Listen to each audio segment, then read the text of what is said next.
What is the one story you want to tell that you can never fit into a conversation? This crazy hilarious coincidence that turned a kinda lame prank into a legendary one that I'll never forget. I hope someone else on Reddit can finally appreciate this story. Me and a friend in high school snuck around a third friend during lunch one day, sneaking photos of him from different angles and then texting him creepy messages with the photo, like "I'm watching you and I can smell you from here and you're so cute and getting closer." Each time we'd send the message and run somewhere else and watch his reaction, trying to find his stalker. The last picture we took was from a window overlooking him sitting in a courtyard. We sent the picture with another creepy message and watched from the edges of the window, giggling like schoolgirls. We are guys. Just as our friend starts trying to look up to the window to see who was taking the pictures, a random chubby guy walked up the stairwell where we were hiding and saw us giggling and peeking out the window. This guy was not in high school. He looked at least 20 and I'd never seen him in my life. No idea why he was there, but this glorious motherfucker walks up to the window, looks down to our friend staring up at him, and then decides to lift up his shirt, rub his hairy nipples and stick his tongue out at him. He then lowered his shirt and continued his walk up the stairwell, never to be seen again. The look of sheer terror and confusion on our friend's face I'll never forget. Such a good memory. In 2011 I was diagnosed with multiple sclerosis. It was 4 days before my 17th birthday. When I got home from the hospital that day, I wanted to put myself in a better mood. So I watched Rush Hour, and then I watched Rush Hour 2, and then Rush Hour 3. Fast forward to a couple months ago, I volunteered at a high profile event that had a shit ton of celebrities. We weren't allowed to fraternize with the celebs and ask for pictures and autographs and stuff, but there was one celeb that I needed to slightly break that rule for. At the end of the event, I made sure to be near the exit and wait there for Detective James Carter himself. I approached him, I shook his hand, and walked him out while explaining to him that Rush Hour got me through one of the worst days of my life so far, and it made me smile during a time that I had no business smiling in. He stopped dead in his tracks, looked at me, and thanked me for telling him. He then gave me a hug before sincerely wishing the best for me and leaving the event. And that's what happened when I met Chris Tucker.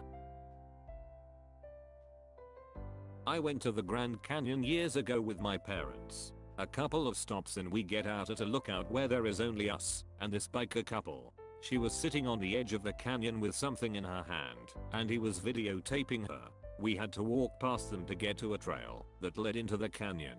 It didn't take me and my dad long to see what the couple was doing, so we stopped and tried to give them space, but my mom kept walking. The woman dumped something into the canyon, and at the same time a wind blew out of the canyon and at my mom.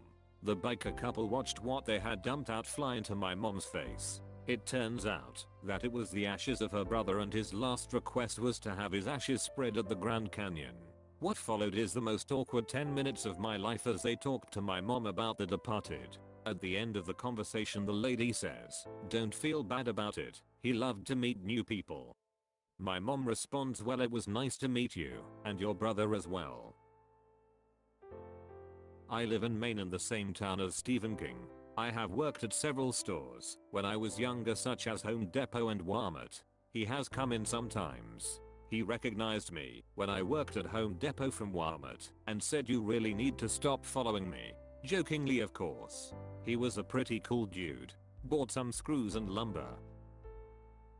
I think I've shared this on another sub before, but I made Alec Baldwin laugh. It was Halloween, and I was in New York City, and my office was near the W4th Street station, which is on 6th Avenue, where they do the massive Halloween parade every year. I was trying to rush to the station before the parade started, so I could get home and avoid the craziness. I was heading down Bleecker, and already there are tons of people dressed up on their way to the parade.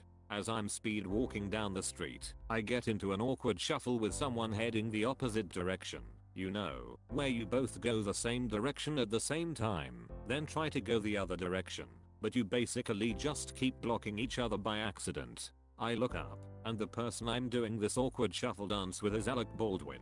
I normally don't think so quickly on my feet, and I realize I pretty much peaked in this moment, but I blurt out, "That's a great Alec Baldwin costume," and he laughed. One time me and my brother were being signed up by my parents to do a Rugrats Campbell soup commercial. My parents were both in chairs in front of this desk talking to a man, and I was sitting leaning against the wall by the door behind them. Then a hand comes through the door and clamps around my mouth and I get dragged out of the room. He's dragging me down the hall and I'm trying to kick and scream, but he's this 6'2" white guy with a long beard and I can't budge or make a noise past his hand. Then halfway down the hallway in the lobby the receptionist looks up at us and he lets me go. I run back to the room and sit on the floor between my parents' chairs. The guy comes in again and whispers something to the man my parents are talking to and leaves. It still makes me angry today because when I told them this story they didn't believe me. I was 5. I'm 27 now and now they believe me. It was so traumatizing I still remember it. This past summer me and 2 of my friends were passing the time by just walking in a creek. We are in high school, so we had nothing better to do. As we're walking we hear what we thought to be a little kid whining. The creek wound around an elementary school, so we thought it might be some daycare going on. We continue to walk down the creek which then led us to a slow flowing river about waist deep. We swim down it having a good time when we hear the same sound of the kid again, only it sounds less than 5 meters away and it's definitely not a child. I look along the bank and spot a fawn baby deer stuck in some tree roots that were dangling over the bank point. I don't know how long it had been stuck there, but its front left and both back legs were stuck in the roots. I ask one of my friends to hold my bag and I head over to the deer. It had to have been stuck there for a decent while because it didn't seem to struggle when I got close, presumably cause it was too tired to. I go over and lift the fawn up and carry him over to a less steep bank where he can make his way into the tree line surrounding the river. I don't know what happened to it after that, but I'm hoping it found its mama. So the wife loves Disney and I love the Philadelphia Flyers. I took her to Disney to propose and everything's magical. The next day was my birthday and we are waiting in line when the woman in front notices my Flyers hat and says, "Oh, you're a Flyers fan?" I said yeah as I look at her husband and it's Danny Breer. So I got to ride the Tower of Terror with one of my heroes. Also we had nearly identical outfits on. Also it was Danny's birthday too. Edit. I've only ever gotten to tell this story to family. No one else cares enough about hockey to know who I'm talking about. This episode was brought to you by my left elbow. It's my elbow and it's my left one. Thanks for watching this video. Tell me all of your interesting stories in the comments.